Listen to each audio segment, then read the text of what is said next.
They will leave their Klan robes at home so the New York niggas won't know that your police reinforcements are white Christian Klansmen. You can use our Christian nights as guards to protect every white business in Harlem and also other New York areas where niggas customers are giving trouble to white businessmen.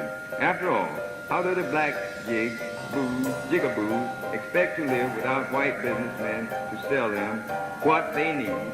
You can also use our Klansmen to escort white salesmen into Harlem and other parts of New York City that are suffering from the black plague. I will expect you to supply my Klansmen with police pistols so they won't have to carry their own pistols. They will also require machine guns, riot guns, tear gas, and big clubs.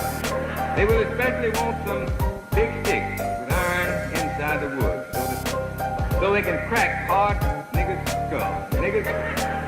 Niggas have bigger skulls and smaller skulls than we white. In your police uniform, my Klansmen will teach New York niggas to respect white Christian policemen.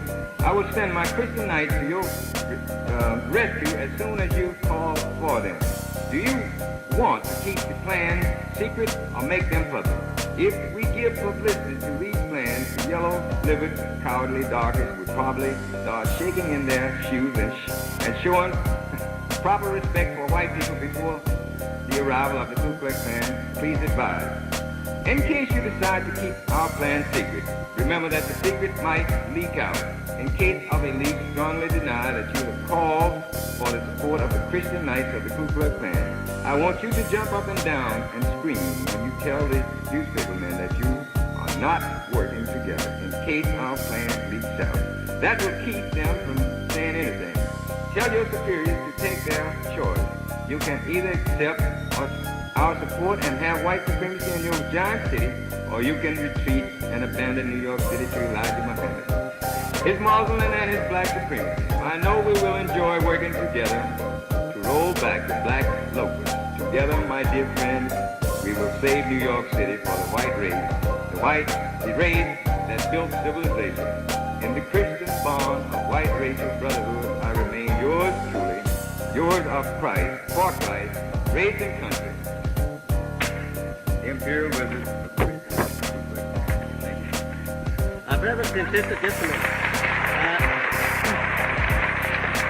We thank the brother for reading this letter to you. Our time is just about up here, but here's a letter that he wrote to me directly. He sent me a copy of this commissioner's letter. I don't know why he wanted to send me the copy of the commissioner's letter, but he sent me also a copy of my letter, but we don't have time to or rather sent to me a letter directly to me. And we don't have time to read this letter, but I will say to you, the brother may read just 3 lines or first paragraph here. Infidel, I have your black Muslim on the run, and I will soon put you out of business. That being the case, why don't you dissolve your Muslim niggas organization of Islam and tell your darkies to go home and be good niggas and to stay in their place? Muhammad, you don't have a chance against me because I am using other niggas against you. Some niggas work for me for pay, and others work for me because they are cowards. And some of them work for me because they know I am right.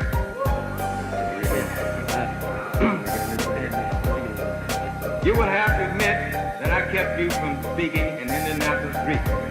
For several months I have been operating out of my special Louisville base to build the Klan stronger in the border states, especially Indiana. Therefore, when I heard you were planning to speak in Indianapolis, I drove over to Indianapolis and had a conference with local Klan leaders. They told me I had nothing to worry about because they would scare the coward Negroes in Indianapolis. They then got prominent people to call on Reverend Harding and other leaders of the nigger community in Indianapolis and headed you off. We were also able to frighten you and your black friends with the police.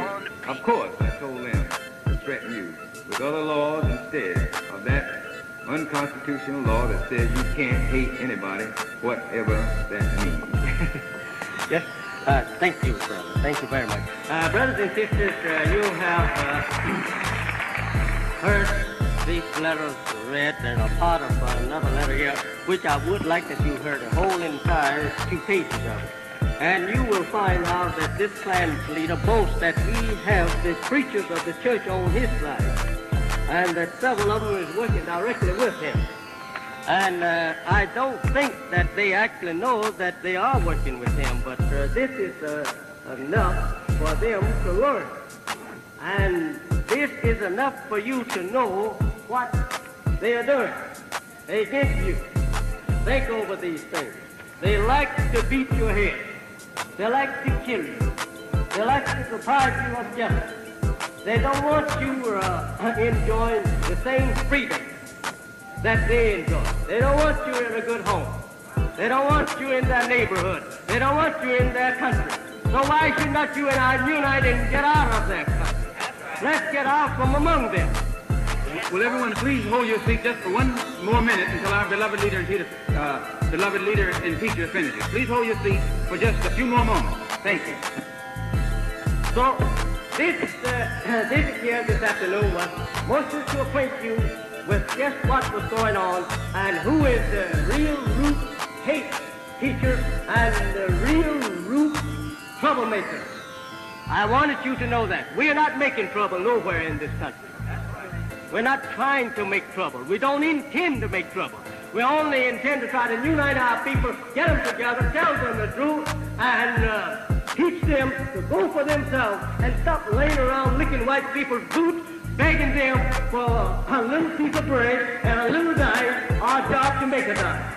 Let us unite and get together, take our black woman to ourselves, and protect her from the white lynchers and from the white rapers. And if we can't do that, then let us go commit suicide ourselves. Because we're not fit to be a race of people if we cannot protect ourselves and our woman. We just cannot be fit to be called a race of people. The white people are coming in your own houses today, walking in the street, grabbing up your guns off the street, raping them, doing whatever they please. Your paper is full of that stuff every week. I said, let you and I unite together, beat our children back in the house, and stop them from trying to be white children, stop them from mixing with them even as much. Stop our woman from painting her face like white people. Stop our woman from dyeing her hair like white women. Stop our woman from rouging her lips like white women. Make our woman be our woman. Give her a home to herself. And then the world will respect you. You can't be respected over here crying to be white, crying to have white people to allow you to marry them. You can never be respected. Who wants a people like that? And what man is fit to be called a man who will allow his wife to sit right in his face, dye his hair, her hair, like white people's hair, then paint her face like white people? Right there and then I tell my wife, since you want to be one of them, get out of here and go to them and don't never come back this way anymore. If a white man saw his wife trying to black her face, blacken her hair, blacken her eyes, and her eyebrows to look like black niggers, he would kill her. I say, my friend, wake up and be a man yourself.